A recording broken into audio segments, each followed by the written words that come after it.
The year is 1944. Europe is in flames.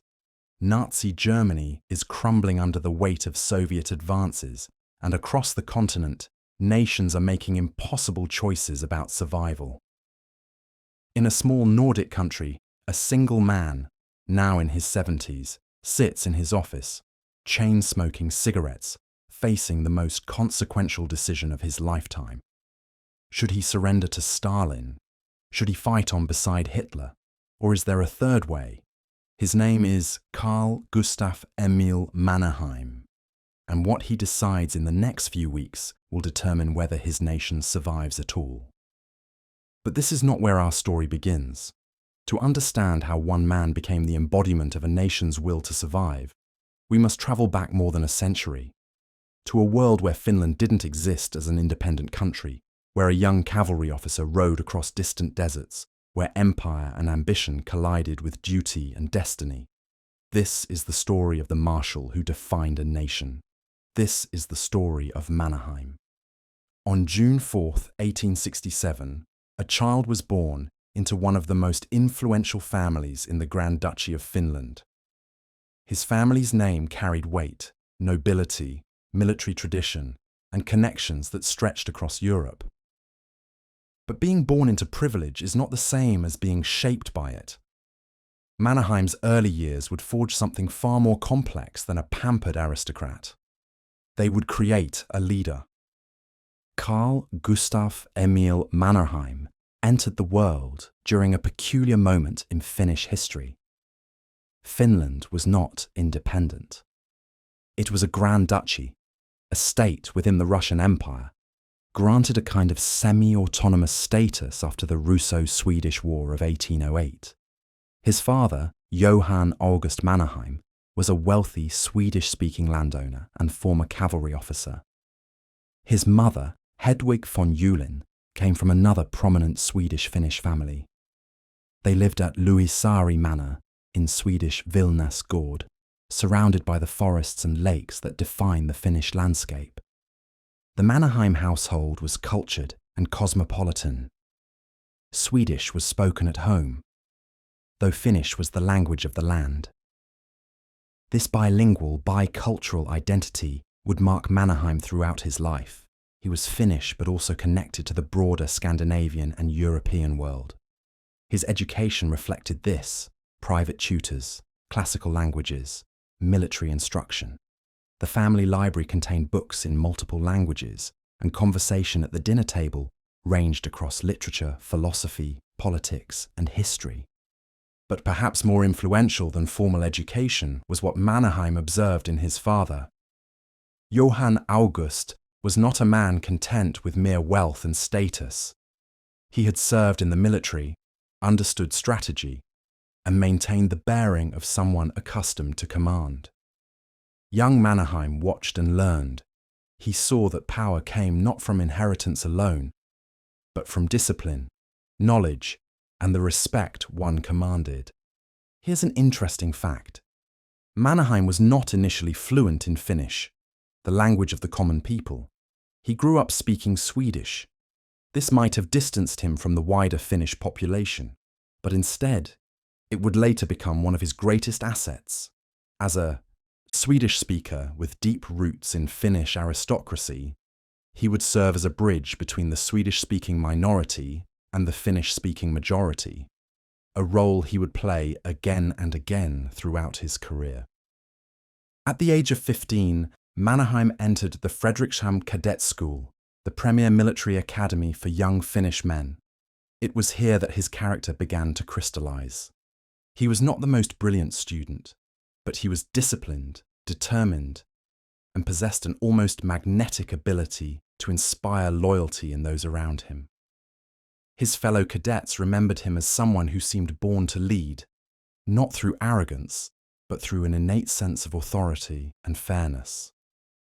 The school closed in 1880, and Mannerheim was expelled shortly before that for a disciplinary incident, an episode that delayed but did not derail his military ambitions. In 1887, at the age of 19, Mannerheim graduated from further training and entered the Imperial Russian Army. This was a crucial decision. Finland, as part of the Russian Empire, had its own military forces, but the route to the highest ranks ran through the broader Russian military structure. By joining the Imperial Army, Mannerheim was choosing an international stage, choosing ambition, choosing to step beyond the boundaries of his small nation into the great game of European power. He entered as an officer in the elite Chevalier Guards Regiment, one of the most prestigious cavalry units in Russia.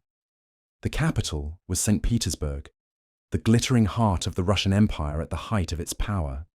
And suddenly, the young man from Finland found himself among the most influential people in the empire. Nobles, generals, diplomats, aristocrats, with access to the inner circles of power. Here is something remarkable about Mannerheim's time in St. Petersburg. He thrived. He was charming, ambitious, and possessed a quality that would define his entire career: an ability to adapt and survive in any environment. While he maintained his Finnish identity, he became fluent in Russian. While he retained his aristocratic values, he earned the respect of the Russian military establishment. He attended the prestigious Nicholas General Staff Academy and completed advanced military studies. By the early 1890s, he was no longer simply a young cavalry officer. He was a man being groomed for greatness. But Mannerheim was not content to remain in St. Petersburg, attending balls and studying maps. He wanted to see the world. He wanted to test himself against real challenges. He wanted to know what he was truly capable of. This is where our story takes a dramatic turn. In 1906, Mannerheim made a decision that would reshape his understanding of himself, his abilities, and the broader world. He requested assignment to a long reconnaissance expedition across Central Asia and China, what was then the frontier of the European world, where Russian imperial ambitions collided with local resistance, where ancient trade routes still connected distant civilizations, where a man could prove his mettle in ways that simply weren't possible in the civilized capitals of Europe. The request was granted, and so, at the age of 39, Mannerheim embarked on what might have been simply another military assignment. Instead, it became a defining experience, a journey that would occupy his thoughts and shape his strategic thinking for the rest of his life. Between 1906 and 1908, Mannerheim traveled across vast territories. He rode across deserts, he climbed mountains, he studied military logistics under impossibly difficult conditions. He conducted reconnaissance missions that took him from Samarkand to Kashgar, from the Gobi Desert to the mountains of Tibet. He was, in many ways, conducting an extended geographical and intelligence-gathering expedition for the Russian military, but he was also conducting something more personal, a quest to understand the world and to discover what kind of man he was when everything was stripped away. Here's a fascinating historical fact. During these years, Mannerheim kept detailed diaries and photographs. He documented the landscape, the peoples, the architecture, the military installations. These records would later prove invaluable to Russian military planners. But more importantly for Mannerheim himself, they documented his transformation. The young cavalry officer who departed St. Petersburg returned a man of the world, hardened, experienced, confident in his ability to survive and lead under the most challenging circumstances imaginable. But there was another consequence to this journey that would prove crucial to his future. While Mannerheim was away, Finland was changing. The relatively autonomous status that the Grand Duchy had enjoyed began to erode under Russian pressure. By the time Mannerheim returned to Europe in 1908, the political situation had shifted dramatically. The question of Finland's relationship to Russia was becoming increasingly fraught. When Mannerheim returned from Asia, he stepped into a Finland that was waking up to political consciousness.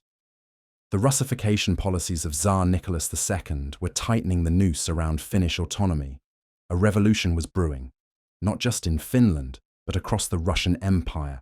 And into this turbulent landscape stepped a man who had spent the previous few years in relative isolation from European politics, but who possessed military expertise, connections, and a growing sense that the old world was ending.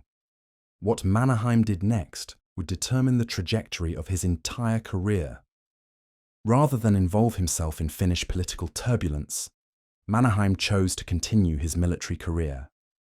In 1904, Russia went to war with Japan, a shocking development that revealed the vulnerabilities of the Russian military and the fragility of the empire's continental position.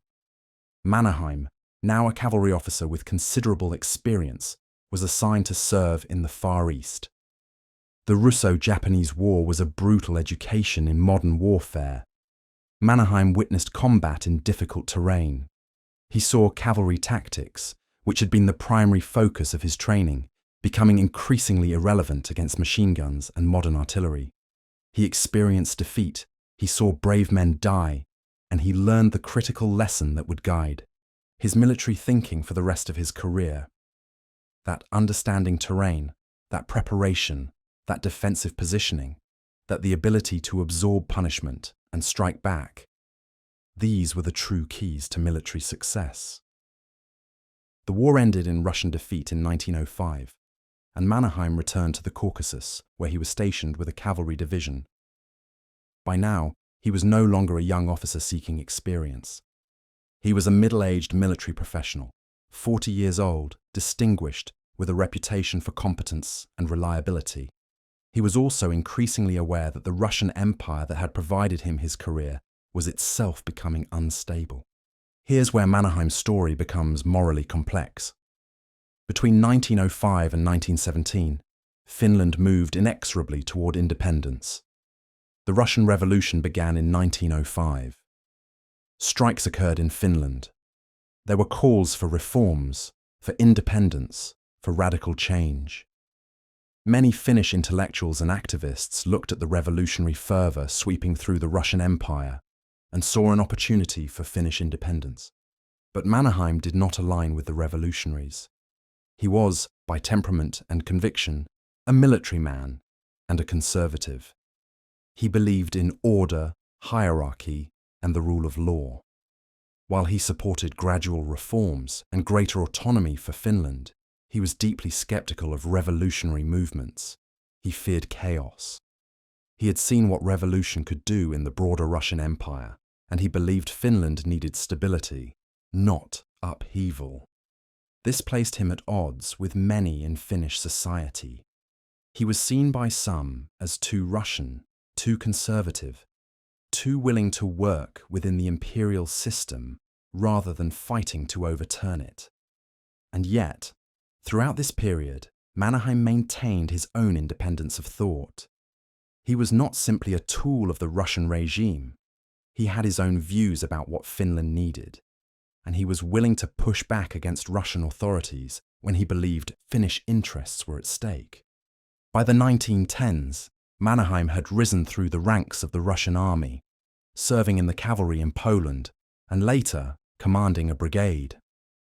In 1917, after decades of service, he was promoted to Major General. It was a position of considerable responsibility, and it placed him at the centre of the increasingly tense relationship between Finland and Russia. He worked to modernize the Finnish division of the Russian army within the constraints of imperial control.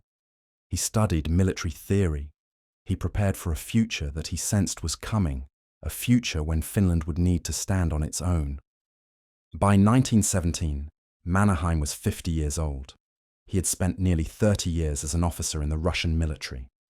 He had served in multiple wars. He had travelled across continents. He had achieved significant rank and considerable recognition within the imperial system. He was in many ways a creature of the old European order, aristocratic, military, devoted to duty and honour. But the old order was collapsing. The Russian Revolution had begun in earnest. The Tsar had abdicated. The Bolsheviks, under Vladimir Lenin, were seizing power. The Russian Empire, in which Mannerheim had spent his entire career, was disintegrating before his eyes. And Finland, which had been bound to Russia for more than a century, suddenly found itself with an extraordinary opportunity. As the Russian state descended into chaos and civil war, the Finns could claim independence. The question was, who would lead this newly independent nation? And more critically, who would organize its military forces and ensure its survival? The answer, it turned out, would be a 50-year-old general who had spent most of his career serving Russian imperial interests. Finnish independence was declared on December 6, 1917. It should have been a moment of pure triumph, the culmination of centuries of Finnish dreams, the realization of national identity, the birth of a new nation. Instead, it became the prelude to catastrophe. Because, as Finland claimed independence from Russia, Finland itself was tearing apart from within. The Russian Revolution had inspired radical movements across Europe, and Finland was no exception. The Finnish working class, influenced by Marxist ideology, organized themselves into military groups. The Finnish upper classes, terrified of revolution, organized their own militias. By early 1918, Finland was sliding towards civil war. And it was at this critical moment that Mannerheim made the decision that would define his legacy. He accepted command of the Finnish White Guard, the military forces organized by the conservative and upper-class elements of Finnish society to fight against the communist-inspired Red Guard. The Finnish Civil War, which lasted from January to May 1918, was brutal and bloody. It was also, in many ways, a war that Mannerheim had to win quickly or lose everything. If the Red forces secured control of Finland, the newly independent nation would become a communist satellite state. There would be no independent Finland. There would be only Soviet Finland. Mannerheim, now commander of the White Forces, demonstrated the full range of his military capabilities. He organized the disparate groups of white volunteers into an actual military force. He established supply lines. He implemented discipline. He understood, perhaps better than anyone else in Finland, how to organize military operations under extremely difficult circumstances. He had learned these lessons in the deserts of Chinese Turkestan, in the mountains of the Caucasus, in the difficult terrain of the Russo-Japanese War. Most critically, Mannerheim understood something that many military commanders do not: the importance of the offensive, of seizing initiative, of not allowing the enemy to determine the pace of conflict. Rather than fighting a defensive war, attempting to hold territory as the Reds attacked, Mannerheim gathered his forces and attacked. He moved north, securing the crucial city of Tampere, in a brutal campaign that broke the back of Red resistance. German intervention also played a decisive role. In April 1918, German troops landed in southern Finland and captured Helsinki, dealing a final blow to the Red Guards. Mannerheim accepted their help reluctantly. He had wanted Finland to win its independence without relying on foreign powers, but he recognized that without them, victory might have taken far longer and cost far more lives. By May 1918, the Civil War was over. The White Forces, under Mannerheim's leadership, had won. The Communist Revolution had been defeated. Finland remained independent, and more than that, Finland had a strong military leader who had proven his ability to command, to organize, and to achieve victory under the most challenging circumstances. But victory came at a terrible cost. Estimates suggest that between 30,000 and 40,000 Finns died in the Civil War. A staggering loss for a nation of only about 3 million people.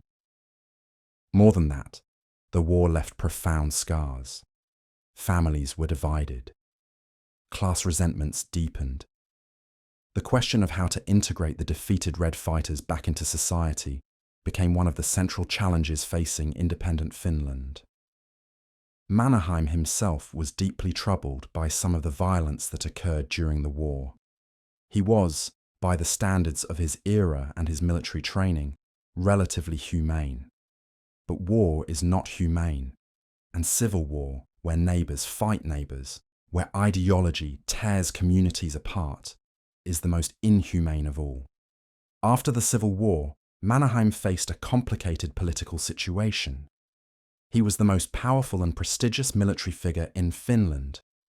Many right-wing politicians wanted him to lead a military coup, to establish strong authoritarian rule and prevent any future communist threat.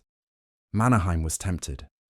The politics of early independent Finland were chaotic and fractious. A strong hand seemed necessary, but here is where Mannerheim's character revealed itself most clearly.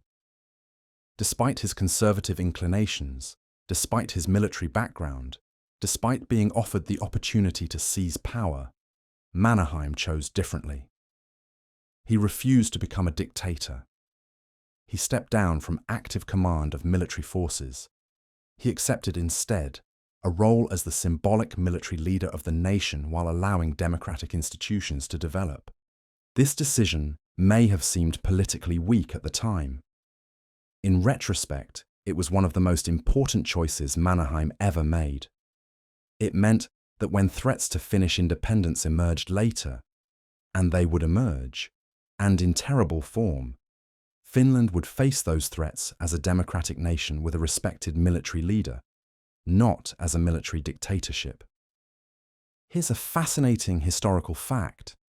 In 1919, the Finnish government offered Mannerheim the position of regent, essentially head of state, a role of considerable symbolic power. Mannerheim served as regent from May to July 1919, guiding the young republic during its first fragile months. But in the summer presidential election, he lost to K.J. Stolberg, the liberal candidate who favoured a constitutional republic. Accepting the result without protest, Mannerheim stepped aside. He believed Finland's future lay with democratic institutions, not with personal rule, however benevolent.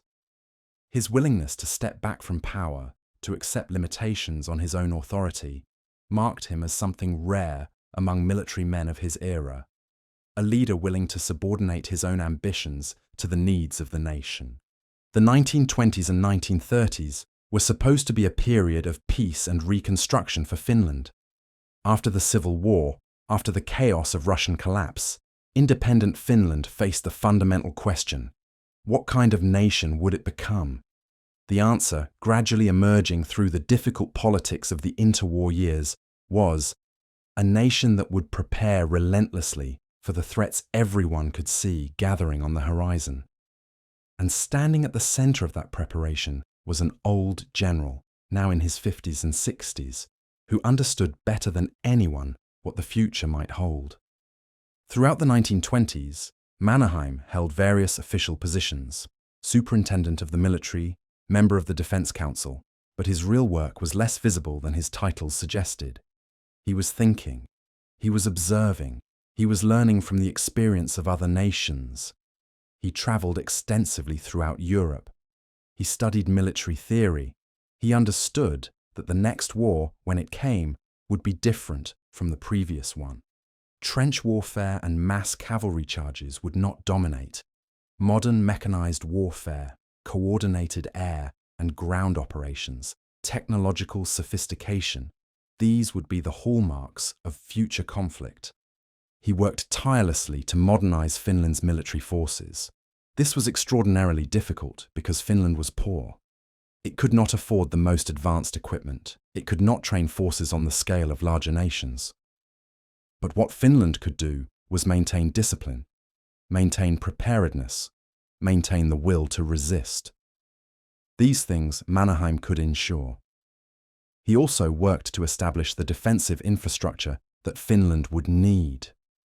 The Mannerheim Line, a system of fortifications stretching across the Karelian Isthmus between Finland and Soviet territory, would become one of the most famous military structures of the 20th century. But it wasn't built overnight. Construction began in 1929 and continued throughout the 1930s. It was never a single continuous wall, but a network of strongpoints, bunkers, and obstacles that took advantage of the terrain's natural defences. Mannerheim understood something that many military planners did not. Finland's greatest strategic advantage was not its ability to defeat a larger enemy in open warfare. Finland could never defeat the Soviet Union in a direct conflict. Finland's advantage lay in its terrain: forests, lakes, swamps, difficult country where larger armies could be slowed and damaged. Finland's advantage lay in the will of its people to defend their homeland. Finland's advantage lay in the ability to sustain resistance and to make the cost of conquest impossibly high. Throughout the interwar period, Finland struggled with political turbulence. The nation adopted a democratic constitution, but democracy in Finland was fractious and often unstable. Various political parties competed for power: communists on the left, though the Communist Party was banned for long periods; socialists, liberals, conservatives, agrarians. Governments rose and fell with regularity. Mannerheim, maintaining his commitment to democratic governance even when it frustrated him, worked within this system rather than trying to overturn it. But he was deeply concerned about communist agitation in Finland, particularly as Soviet power consolidated and as the USSR began pursuing increasingly aggressive foreign policies. He was also concerned about the rise of right-wing fascism in Finland. Various groups that admired Hitler and Mussolini and dreamed of a Finland aligned with Nazi Germany rather than cautiously independent. Mannerheim walked a careful political line. He was not a fascist sympathizer, though he was conservative and suspicious of communism. He believed Finland's best hope lay in maintaining independence, building military strength, avoiding alignment with any of the great powers if possible, but being prepared to fight for national survival if necessary. By the mid-1930s, as Hitler rose to power in Germany, and as Japanese militarism expanded in Asia, the international situation was deteriorating rapidly. Mannerheim could see it clearly. War was coming. Perhaps not immediately, but it was coming. And when it came, small nations like Finland would face terrible choices. He increased his efforts to prepare. He worked to strengthen the military. He sought international recognition and support, particularly from Britain and France, which seemed to represent the democratic alternative to Nazi tyranny. He studied military technology obsessively. He prepared contingency plans for various scenarios. What if Germany attacked the Soviet Union? What would Finland do? What if the Soviet Union attempted to expand at Finland's expense? How would Finland resist? He was, in essence, playing chess against multiple opponents simultaneously, each of whom had more pieces on the board than Finland did. The only move Finland had was to play very carefully, to prepare thoroughly, and to hope that when the moment came, Mannerheim could navigate between the great powers and find a way to preserve Finnish independence. In November 1939, Stalin made a decision that would change everything. The Nazi-Soviet Non-Aggression Pact, signed the previous year, had given Stalin a free hand in Eastern Europe. The Soviet Union demanded that Finland cede territory, specifically a portion of the Karelian Isthmus that lay dangerously close to Leningrad, the Soviet Union's most important city. Stalin wanted a buffer zone. Finland refused. On November 30th, 1939, the Soviet Union invaded Finland. The moment that Mannerheim had spent decades preparing for had arrived, and what happened next would become one of the most famous military campaigns of the 20th century. The scale of the mismatch was staggering. The Soviet Union, a superpower with a population of roughly 170 million, invaded a nation of 3.7 million people. The Soviet military outnumbered the Finnish military by roughly 20-1. The Soviet Union had vast reserves of equipment, ammunition, and military vehicles. Finland had what it could produce domestically or obtain through trade, which was very little. By every conventional calculation, Finland should have been defeated within weeks. The Soviet General Staff expected to crush Finnish resistance and incorporate Finland into the Soviet Union as quickly as it had incorporated the Baltic states. What followed was one of the great shocks in military history. The Finns, under Mannerheim's leadership, did not fight a conventional war against this overwhelming advantage. Instead, they fought a war of maneuver, of ambush, of attrition. They used the terrain, the forests and swamps that Mannerheim had studied for decades, to devastating effect.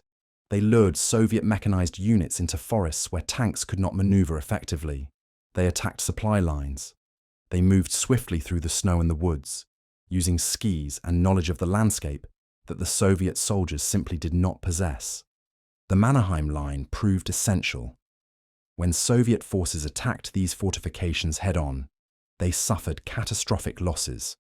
Soviet units repeatedly assaulted the same sectors for weeks, achieving only marginal territorial gains at enormous cost in lives. Here's a remarkable historical fact.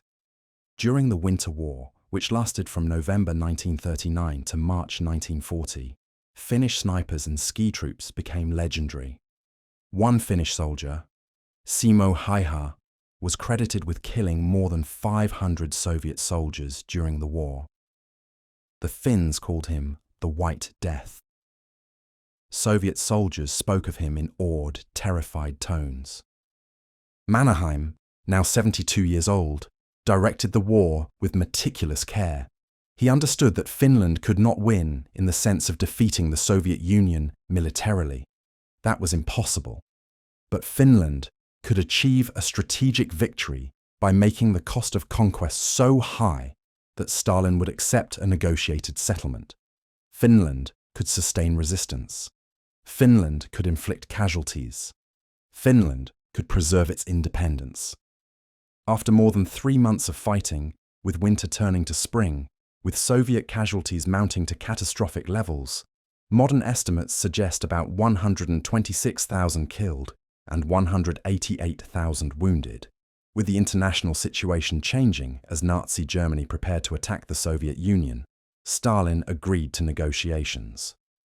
The Winter War ended with the Treaty of Moscow on March 13, 1940. Finland was forced to cede some territory, including part of the Karelian Isthmus and the strategic area around Hanko. It was a bitter territorial loss. But Finland was not conquered. Finland was not incorporated into the Soviet Union. Finland remained independent. From a strict territorial perspective, it was a defeat. From a strategic perspective, it was a triumph.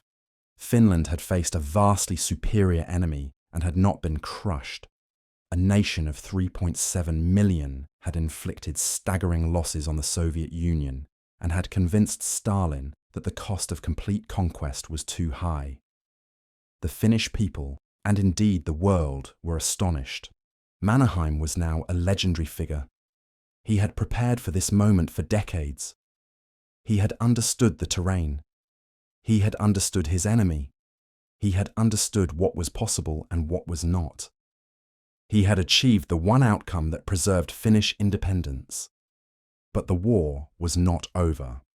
More precisely, the Winter War was over. But a larger, more terrible war was just beginning. In June 1941, Nazi Germany invaded the Soviet Union. This created an entirely new situation for Finland. The enemy that had just invaded Finland was now at war with Finland's historical enemy. More than that, Germany was invading the Soviet Union from the west, and Finland, which had territory recently taken by the Soviets, was in a position to join Germany in attacking the USSR from the north.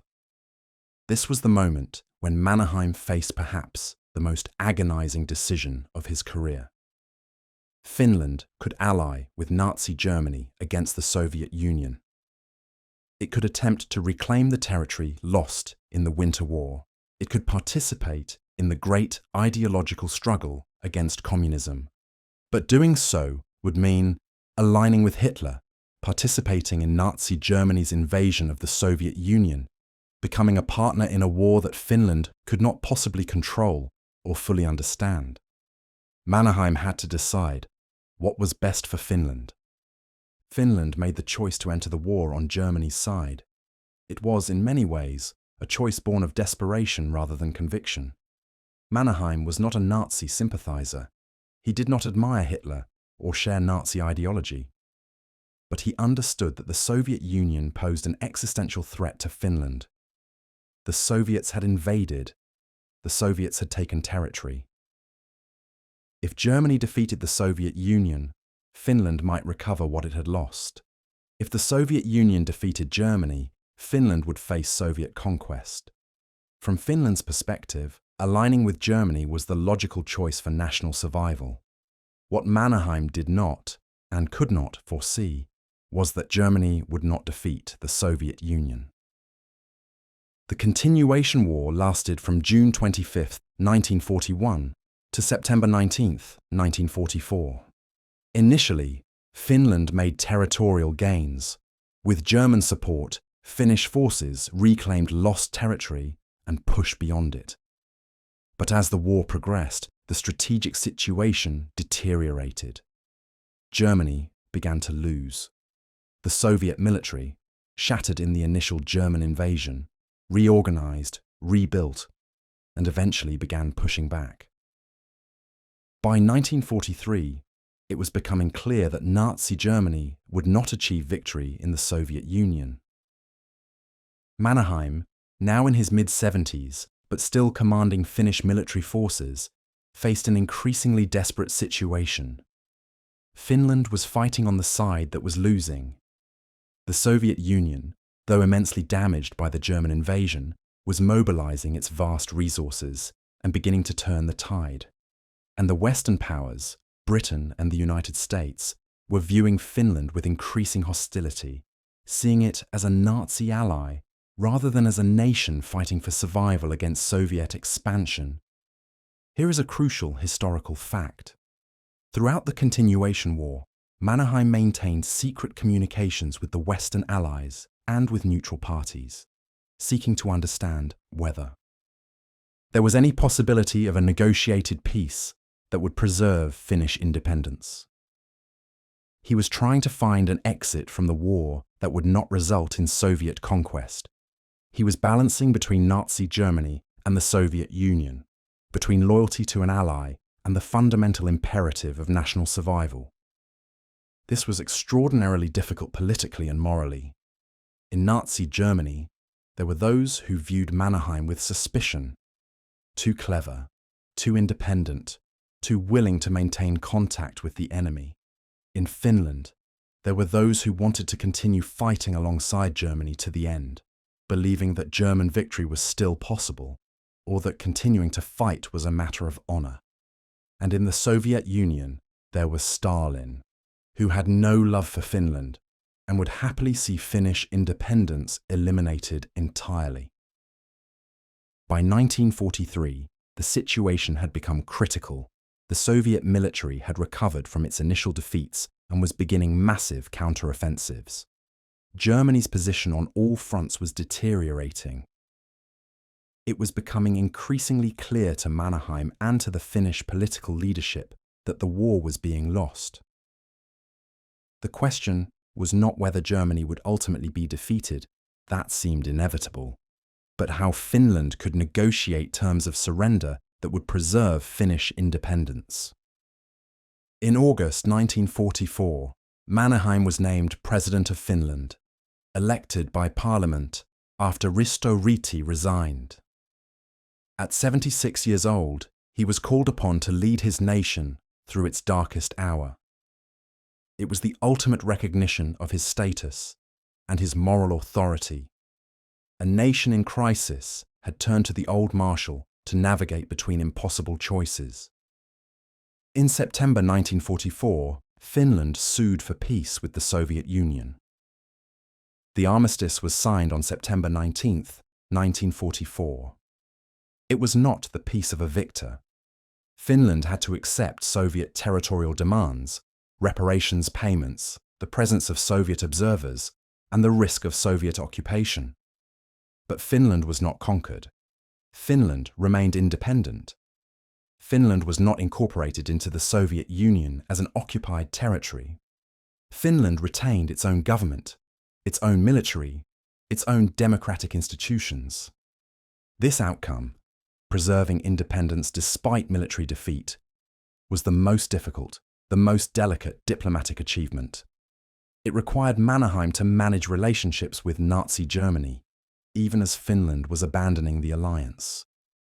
It required him to negotiate with Stalin and Soviet military leadership. It required him to convince both the Western powers and Soviet leaders that Finland could be trusted, could be left independent, could govern itself responsibly.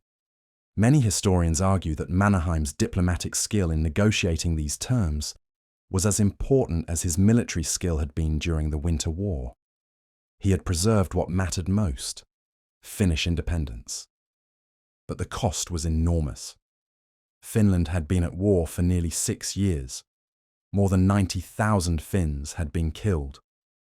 The nation had suffered invasion, occupation, poverty, hunger. The territory that Finland had reclaimed during the Continuation War had to be surrendered again to Soviet control. Finland had to pay massive reparations to the Soviet Union, totaling about $300 million in 1938 value in industrial goods.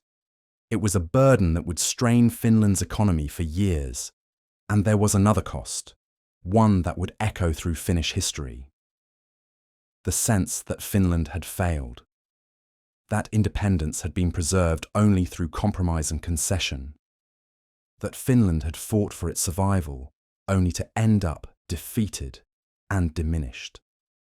Mannerheim himself was heartbroken by the outcome. He had fought for decades to prepare Finland for this moment, and despite all his preparation, despite the astonishing achievements of the Winter War, Finland had ultimately not been able to preserve territorial integrity. Independence had been maintained, but the nation was wounded, diminished, uncertain. After the war, Mannerheim remained president of Finland until 1946. His task was to manage the transition from war to peace, to help Finland recover from the devastation of 6 years of conflict, to navigate the new geopolitical reality of a world where Soviet power dominated Eastern Europe and where the Soviet Union viewed Finland with suspicion and continued interest. It was not easy. The Soviet Union was demanding, intrusive, threatening. The Western powers offered little help or support. Finland had to rebuild with its own resources while under the watchful eye of Soviet observers. It was during this period that Finland developed what would later be known as Finlandization, the careful diplomatic balancing act by which a small nation, situated between a superpower in the West, maintained formal independence while being extremely cautious about any actions that might provoke Soviet hostility. Mannerheim stepped down as president in March 1946, at the age of 78. He retired to his estates and later to Switzerland, to a private life he had rarely known. He wrote, he reflected, he received visitors, military men, political leaders, old friends, historians seeking to understand his experiences. Here is a remarkable fact. In his final years, Mannerheim wrote his memoirs.